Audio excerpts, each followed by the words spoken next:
राजा अर्जुन अवंतिका को लेकर महल चला गया। रात के समय अवंतिका राजा अर्जुन से बोली, मुझे राजगुरु का आज ये व्यवहार बिल्कुल भी पसंद नहीं आया।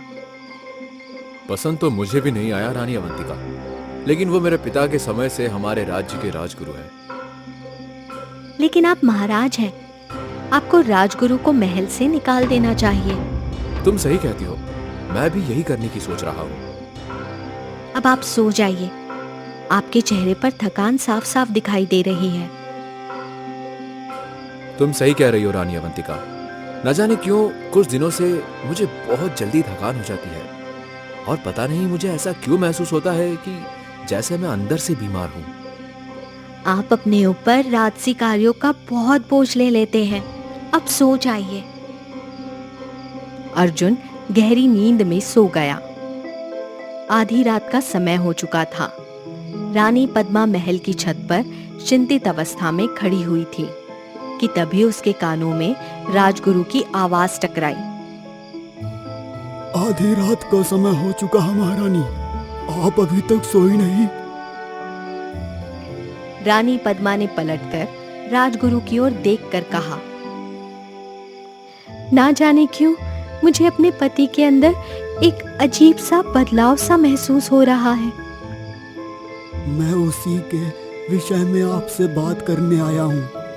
क्या कहना चाहते हैं आप? रानी पद्मा, सच तो ये है कि रानी अवंतिका ने महाराज के दिमाग पर पूरी तरह से कब्जा कर लिया है। एक बात और, जब से महाराज का रानी अवंतिका से विवाह हुआ है, महाराज दिन ब दिन कमजोर होते जा रहे हैं और उनके सोचने समझने की क्षमता भी कम होती जा रही है। रानी पद्मा बहुत गहरी सोच में राजगुरु की ओर देखकर बोली, आप बिल्कुल सही कह रहे हैं। महाराज दूर से देखने में ही अब बीमार से नजर आते हैं और तो और अब वो मुझसे ठीक तरह से बात भी नहीं करते। राजगुरु चिंतित अवस्था में रानी पद्मा की ओर देखकर बोले, रानी पद्मा, मुझे कुछ ना कुछ तो गड़बड़ लग रहा है। ये सब कुछ जब से महाराज अवंतिका से विवाह करके महल आए हैं। राजगुरु ने इतना कहा ही था कि तभी रानी पद्मा और राजगुरु के कानों में एक सैनिक की चीख टकराई। राजगुरु और रानी पद्मा चीख की दिशा की ओर दौड़ने लगे। तभी अचानक उन दोनों के कदम महल के मुख्य द्वार पर जाकर रुक गए। महल के मुख्य द्वार पर पहरा दे रहे दोनों सैनिक खून से लथपथ जमीन पर पड़े हुए थे। उन दोनों का दिल उनके सीनों से गायब था। ये देखकर राजगुरु बुरी तरह से कांपते हुए रानी पद्मा की ओर देखकर बोले, ठीक इसी तरह का सब मैंने आज देखा है। उस मरने वाले व्यक्ति का नाम भीमा था। उसके सीने से भी दिल गायब था। अब मुझे पक्का विश्वास हो गया है, कुछ भी ठीक नहीं है। तभी वहां पर कुछ सैनिक दौड़ते हुए आ गए और उन दोनों सैनिकों की लाशों को देखकर बुरी तरह से कांपने लगे। रानी पद्मा एक सैनिक की ओर देखकर बोली, जाओ जाओ जाकर महाराज को उठाओ। वो सैनिक दौड़ता हुआ राजा अर्जुन के कक्ष तक पहुंच गया, मगर उसने देखा कि कक्ष का द्वार खुला हुआ था। सैनिक तुरंत कक्ष के अंदर घुसकर सो रहे राजा अर्जुन को आवाज लगाने लगा, महाराज उठिए, महल के अंदर पहरा दे रहे 2 सैनिकों को किसी ने मार दिया है। मगर राजा अर्जुन टस से मस नहीं हुआ। सैनिक बड़ी हिम्मत करके राजा अर्जुन को झंझोड़ते हुए बोला, महाराज उठिए, रानी पद्मा आपको बुला रही है।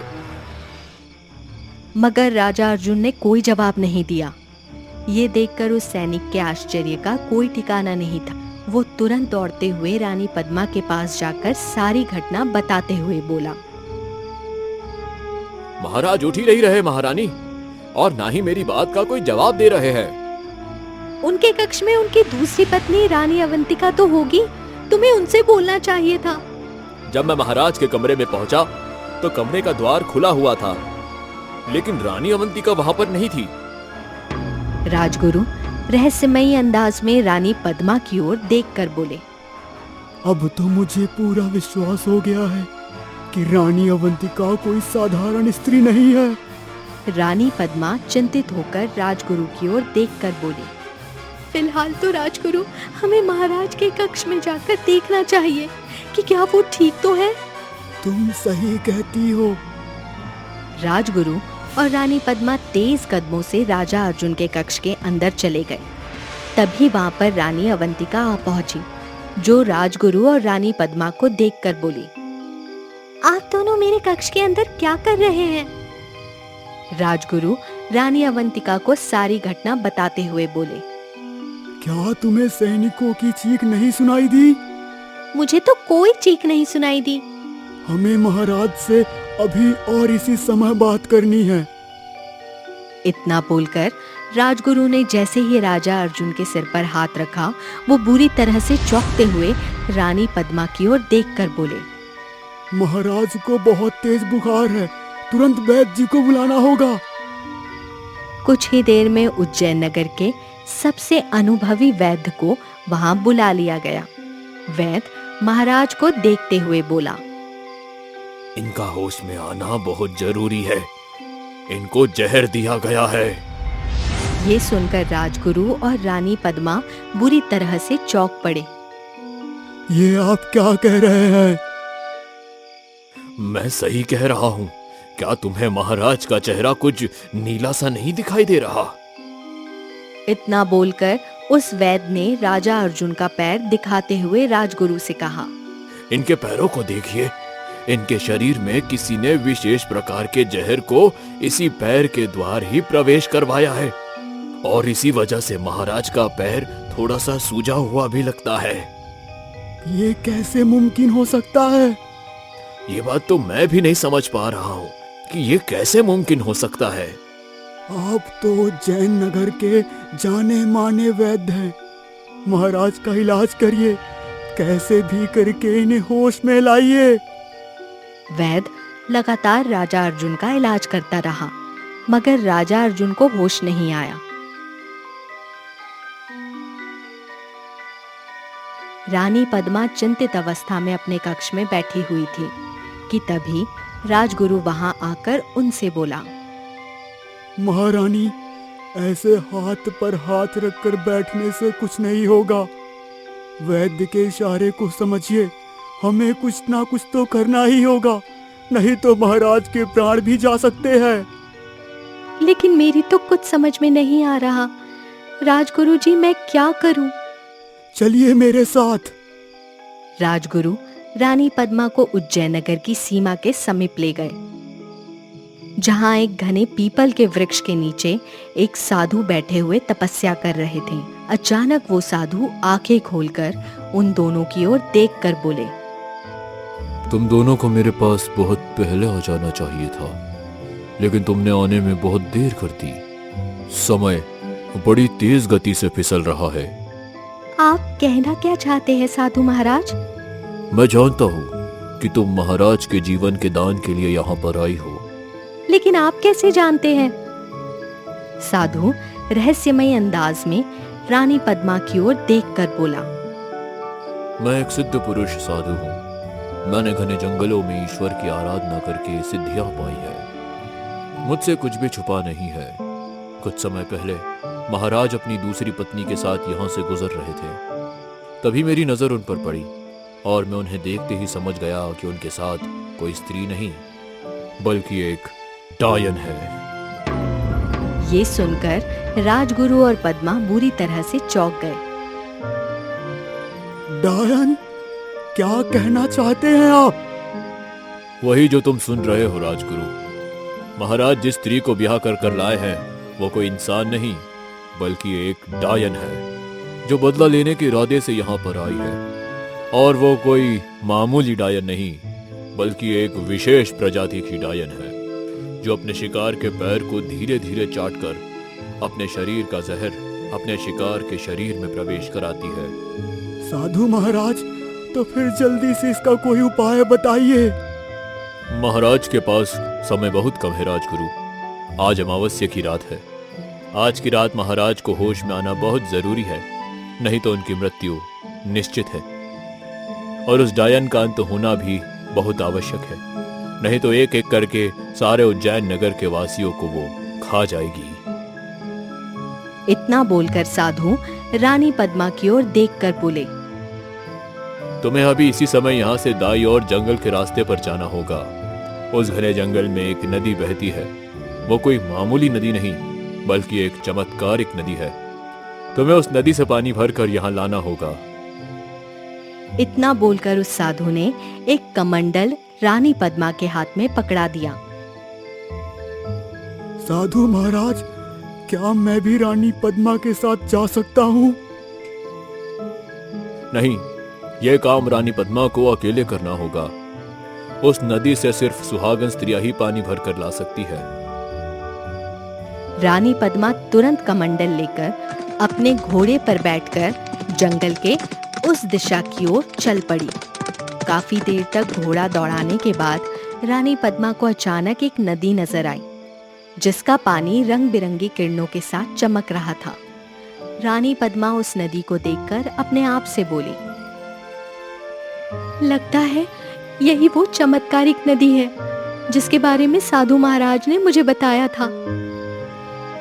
रानी पद्मा तुरंत घोड़े से उतरकर पानी भरने के लिए उस नदी के करीब चली गई। मगर जैसे ही रानी पद्मा ने कमंडल पानी के अंदर डाला, तभी उस नदी से आवाज आई, तुम यहाँ का पानी नहीं ले जा सकती। मेरे पति की जान खतरे में है।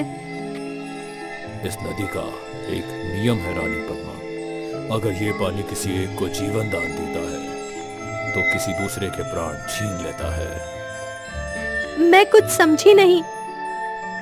अगर तुम इस नदी का पानी ले जाओगी और अपने पति को पिला दोगी तो तुम्हारे पति को जीवन दान तो मिल जाएगा, परंतु तुम उसी समय मर जाओगी।